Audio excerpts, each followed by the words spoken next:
नमस्कार। आज जो हमारा टॉपिक है वंदे मातरम, जो एक राष्ट्रीय गीत है, उसकी 150वीं वर्षगांठ पर कल यानी 8 दिसंबर 2025 को हमारे भारतीय संसद में पक्ष और विपक्ष के बीच वार्ता हुई और उस पर बहस भी हुई थी। यही हमारा आज का टॉपिक है, इसी पर हम लोग बात करेंगे आज। और मैं जो पार्लियामेंट के अंदर, संसद के अंदर जो भी जितनी भी बातें हुई थी, हम उसी पर चर्चा के लिए हम बैठे हुए हैं आज का। उस पर जो देश के हमारे माननीय प्रधानमंत्री जी हैं, श्री नरेंद्र मोदी जी, इस चर्चा पर चर्चा में भाग लेते हुए बताया कि यह राष्ट्रीय गीत वंदे मातरम हमारे देश तथा भारत के लोगों का आंदोलन की आवाज थी। ये प्रधानमंत्री का वक्तव्य था। उन्होंने एक आरोप लगाया जो तत्कालीन प्रधानमंत्री श्री जवाहरलाल नेहरू जी हुआ करते थे। उन्होंने ये, हमारे प्रधानमंत्री ने ये बोला, इस पवित्र राष्ट्रीय गीत के साथ जो हमारे तत्कालीन प्रधानमंत्री श्री जवाहरलाल नेहरू जी थे, उन्होंने धोखा किया था। प्रधानमंत्री नरेंद्र मोदी जी ने एक बात और बोला कि श्री नेहरू ने मुस्लिम लीग के शीर्ष नेता श्री मोहम्मद अली जिन्ना के साथ मिलकर अथवा उनको या देश के कुछ तबके के लोगों को खुश करने के लिए इस सुंदर गीत के साथ धोखा किया। यह हमारे प्रधानमंत्री का वक्तव्य है पार्लियामेंट के अंदर। प्रधानमंत्री श्री मोदी ने यह भी कहा कि कांग्रेस पार्टी और उनके शीर्ष नेता श्री जिन्ना के सामने झुक गए थे।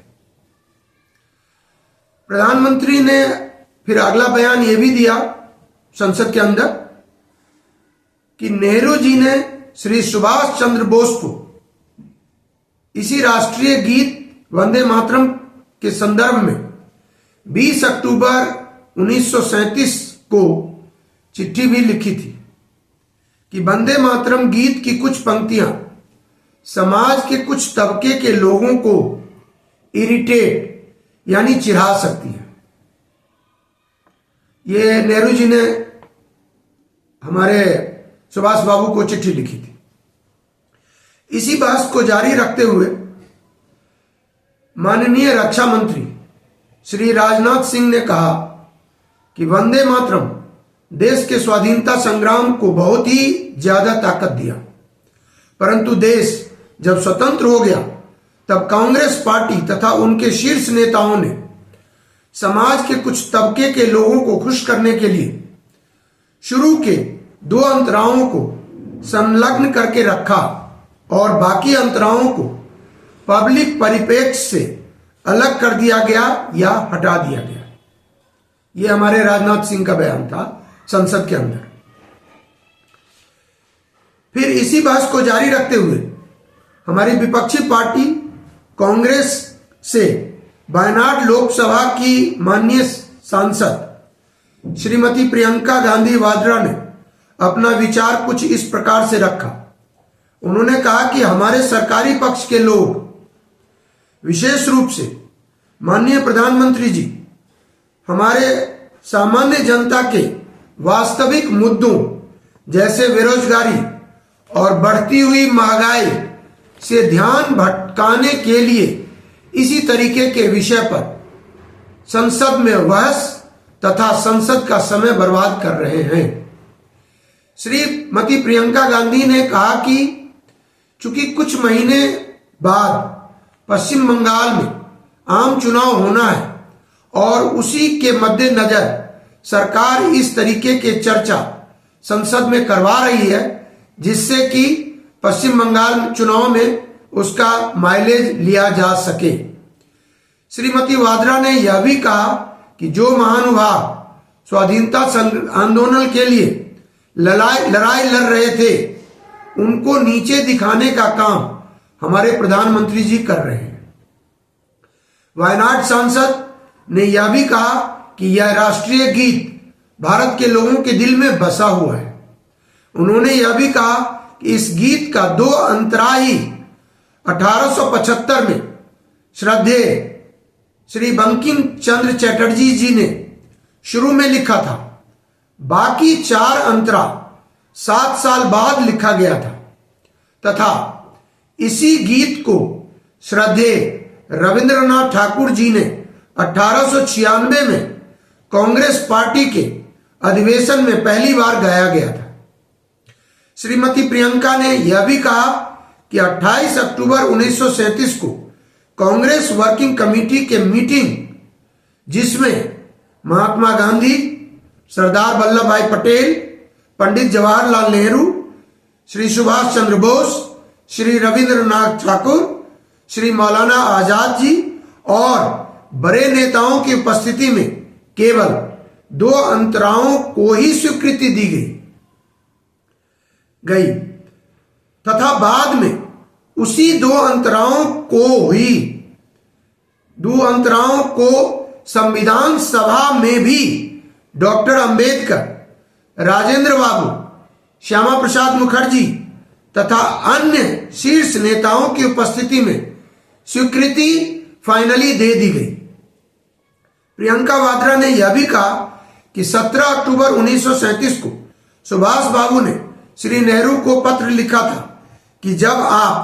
आपका मतलब श्री नेहरू शांति निकेतन जाएंगे तो आप श्री गुरुदेव के इस विषय पर बात कर लीजिएगा। बाद में रविंद्र बाबू ने केवल 2 अंतरा पर ही जोर दिया और बाकी अंतराओं को इसलिए नहीं जोड़ा गया क्योंकि उससे धार्मिक उन्माद पैदा हो सकता था।